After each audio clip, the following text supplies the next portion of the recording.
dhegeystayaal ku soo dhowaada Goob Media iyo warbixinaannu idinka diyaarinay caalamka. Halkani waa Goob Media.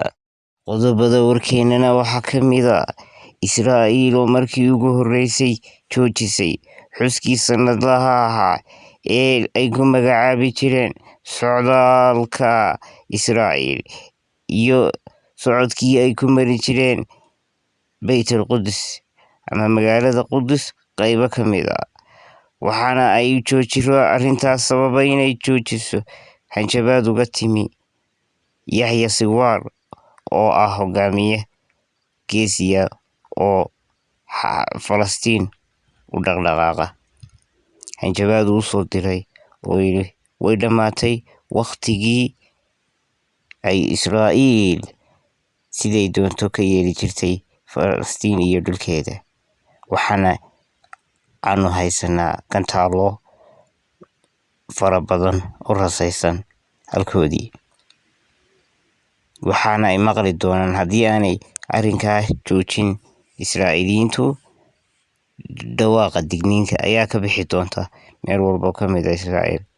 Sidaa darteed waxaa la soo deristay cabsi markii ay dhegeysteen hanjabaadda ka timi Yahya Sinwar, waxaana ay joojiyeen xuskii sanadlaha ahaa ee socdaalka Israa'iil lagu magacaabi jiray, kaasoo ay in fara badan ku beegi jireen xilligii ay qabsadeen dagaalkii ay carabta kaga adkaadeen 67. hase ahaatee wakhtigan way suurtoobi weyday, waxayna doonayeen markii hore inay qabtaan maalinta Khamiista ee soo socota. Maanta ayaa waxaa ku dhawaaqay taliyaha ciidanka Israa'iil ee booliska in sababo amni darro darteed loo joojiyey socdaalka bandhigaas sanadlaha ahaa.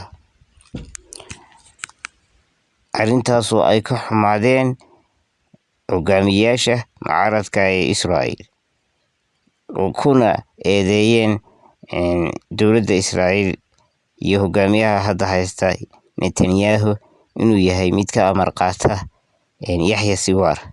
Annaga maadeer waxayna xukuma Yahya Sinwar, waxay taasi nagu tahay ceeb bay yidhaahdeen, iyagoo ka xanaaqsan arrintaa la joojiyey ee ay joojiyeen taliska ciidanka booliska ee amniga dowladda Israa'iil. Waxaadna moodaa inay dhammaatay wakhtigii siyaasadda Israa'iil iyo awooddeedu ee dhul roorsida ku dhisnayd iyo ciqaabta muslimiinta Falastiin, sida ay sheegeen khuburo caalamka ama siyaasadda ka faalloota oo in badan ka hadlay arrinta Israa'iil iyo Falastiin. Waxa ay ku tilmaameen inay dhammaatay wakhtigii Israa'iil awooddeeda ay u isticmaalaysay Falastiin ama ay ku qaadanaysay dhulkeedaba iyo ay bariga dhexe kaga waday deegaameynta ilaa iyo 67. Hadda waxaa la gaadhay wakhtigii ay Israa'iil soo gabagaboobi lahayd awoodooda, waxaana soo baxay awoodo fara badan oo Israa'iil ka hor imanaya, sida ay sheegeen khuburooyinka ka faallooda siyaasadda caalamka iyo waxna saadaaliya iyo saadaasha caalamka siday xaaladuhu isku bedbedeli karaan. Si kastaba ha ahaatee, waxaa muuqata in ay Israa'iil ku jabtay